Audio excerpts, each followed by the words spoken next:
Hey folks, Troy Dooley here with Compliance. I want to talk to you today about cross-sponsoring, also known as cross-recruiting, and cross-promotions of other products. Okay, these are two things that I'm seeing right now trending up across social media, across the net, and I want to talk to you about those.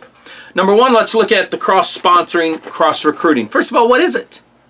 Well, there's two different types of definitions that I think that we need to discuss. One is internal cross-sponsoring. That'll be where you go to the event, you get all excited, people meet you, you're ranking up, and all of a sudden someone says, man, you've helped me so much, I've been on your calls, I sure wish I was on your team. And you say, well, hey, I'm a leader, thank you, I appreciate that. Let me tell you how you can get on my team. All of a sudden you have their wife join, or there's an entity that's formed, and they start to slow down over here and they build up over here. That's unethical. You can't do that. You can give them support. If you're ranking up, you probably have leadership bonuses. You're probably getting something off all of the sales of the company. So just help them out. Don't try to get more of the pot than you deserve. Okay? Because that's not right. And that can cause you problems. You could be terminated, suspended. They could be terminated or suspended. It causes friction within leadership groups. No reason for that, so don't do it. Okay, it's uncool. The second type is when you've either been with the company or you've been with another company and you join the company. And all of a sudden you say, all right, I'm going to go back in there. I'm going to bring my organization with me. What is your organization? Case law says the line of sponsorship belongs to the company because they set at the top of the line. Oh, didn't know that. Yes. So here's what we need to look at. What can you do? Number one, go study the policies and procedures of your former company. What are they telling you that you can and can't do? And what have you agreed to by signing it and accepting a commission check from them? That's very important. Best practices and case law.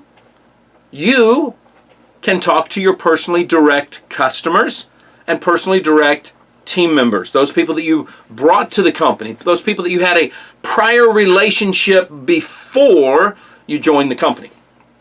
Now, if you join the company, you've built a good organization, you have people on your second, third, fourth, fifth level, however many.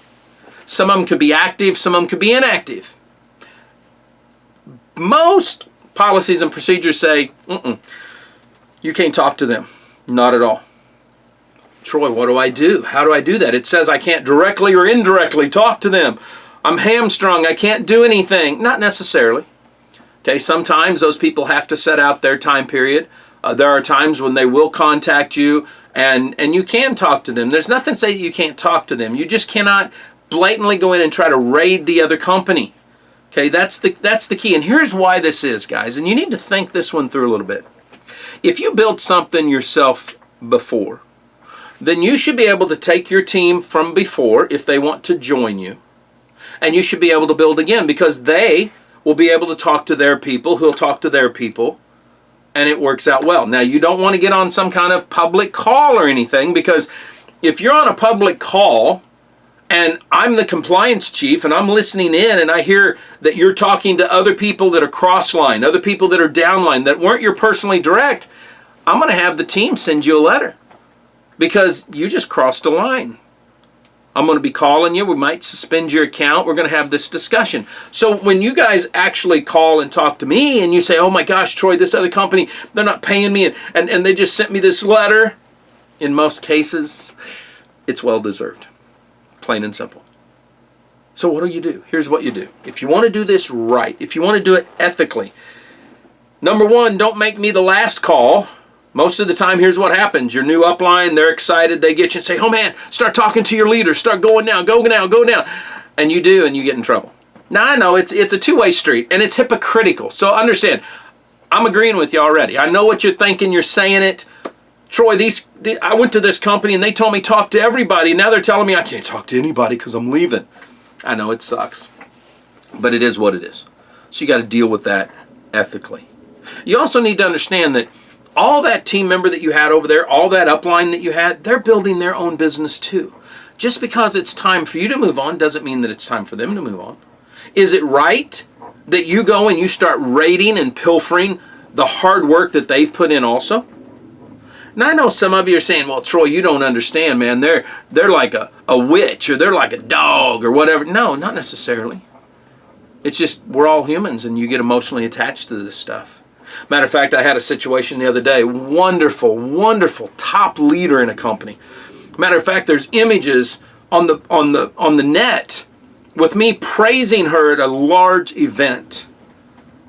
And I reached out to her and was just suggesting a couple of things because I've got a contentious situation going on, 2 companies. And I said, man, it would be so helpful. And she was just hateful.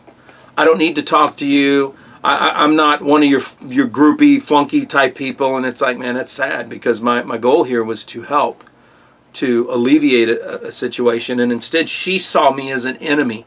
He had already blocked me on Facebook, didn't want me to have her name in my contacts. And I would never have known that at all. Matter of fact, my wife loves the company's products. She takes the products. It's weird.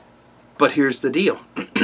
I understand the emotions when somebody thinks the downline is being raided, and when they assume that me, because I'm in a different company as a compliance officer, is promoting this. And it was sad. And that's one of the reasons I decided to do this, because I'm going to do a piece on her later this month that's just phenomenal because of the success that she's had. But people will get that emotional. And I'm an outsider, so she was getting emotional with me because of what was going on in her organization. And I understood her frustration. So you've got to look at this yourself and say, okay, would I want people raiding my organization? No. So if you're going to leave a company and go somewhere else, look at the policies and procedures at your former company. Look at the policies and procedures of your current company, because the odds are there's a policy in there that makes it very clear. If we find out you're raiding somebody else's company, or that company contacts us and says you're raiding, or we get brought into a lawsuit because you're raiding, we will not support you and we will terminate you. So there's a balancing act. Here's what you can do. Number one, on Facebook, you're probably either going to have to, 1, start a brand new profile with none of the people from the former company in it. Or you're going to have to go through your current profile, eliminate, block, unfriend, whatever it's called, all the people that you know is in your former company that are not direct to you, okay? You're going to have to go through all of your posts and wipe out any post, any recognition, any image from the former company. It's that plain and simple. And then you can start afresh and start anew if you want to. That's one way of doing it. You need to start a brand new business page. You don't want any of the old people. You need to give up administrative control of any group. I'm an advocate of no groups in any company, secret, public, doesn't matter, because you never really know who's hanging out in them. And that can cause problems. So you've got to do a clear separation. You're building something new. You can take your personal directs with you to a new company, but you can't raid the downline. This is so important, guys, because daily I get contacted where people are terminated, suspended. I personally, for companies that I'm contracted with, we have suspended people for this. And then when the founders truly say enough, not me, but they have the right to terminate permanently. And I, for one, don't want to see this happen to you guys. I want to see you guys growing and having success and building that independent sales and marketing organization that you're working so hard to do. So keep this in mind. Watch this. Spread it around. You know, you guys need to keep on top of this with all the new team members coming into your company. Live life like it's an epic adventure. Stay dangerous. Stay strong. And if you're in network marketing, act like it.